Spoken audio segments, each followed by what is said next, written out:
Shalom, selamat pagi anak-anak Miss. Nah, hari ini kita akan kembali belajar bahasa Indonesia.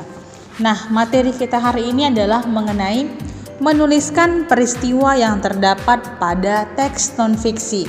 Kamu boleh membuka buku pena 5D, halaman 10 dan halaman 11. Jika sudah dibuka, Miss akan menjelaskan sedikit mengenai bagaimana kita akan menuliskan peristiwa penting pada teks non-fiksi, ya. Nah, anak-anak Miss, perhatikan halaman 10. Nah, untuk menuliskan sebuah peristiwa atau menuliskan urutan peristiwa dalam teks non-fiksi, yang pertama sekali kamu lakukan adalah membaca keseluruhan isi teks.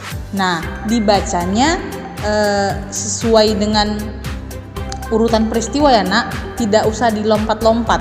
Nah, jadi kamu akan membaca terlebih dahulu teks yang ada di halaman 11, yaitu mengenal rumah Honai suku Dani di Papua. Nah, kamu akan membaca dari paragraf pertama, kedua, dan ketiga. Nah, lalu setelah kamu selesai membacanya, tentu saja kamu akan mendapatkan berbagai macam peristiwa penting. Nah, untuk itu kamu akan menuliskan peristiwa penting yang terjadi pada teks tersebut. Nah, untuk menemukannya seperti sebelumnya yang sudah Miss ajarkan, kamu bisa menggunakan peta pikiran. Nah, untuk kali ini, untuk menemukan apa saja peristiwa penting yang terdapat pada teks tersebut, kamu boleh menggunakan daftar pertanyaan. Ya kan? Coba perhatikan di halaman 11 di atas ada tabel mengenai peristiwa penting pada teks fenomena hujan. Nah, sebelumnya kamu sudah melengkapi peta pikiran yang di halaman 10.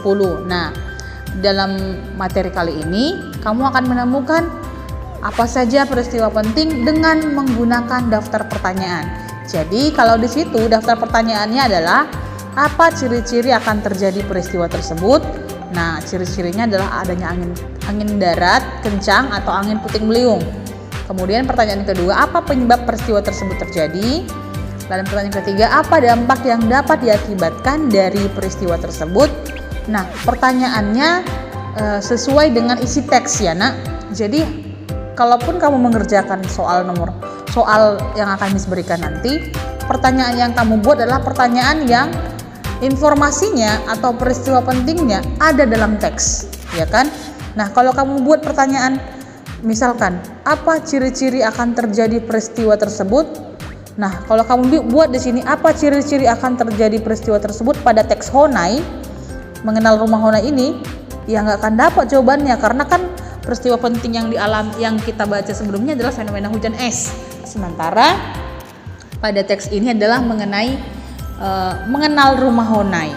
Begitu ya, Nak. Jadi, tugas kamu untuk hari ini adalah membuat 3 pertanyaan yang terkait dengan teks mengenal rumah Honai suku Dani di Papua yang memiliki informasi penting beserta jawabannya.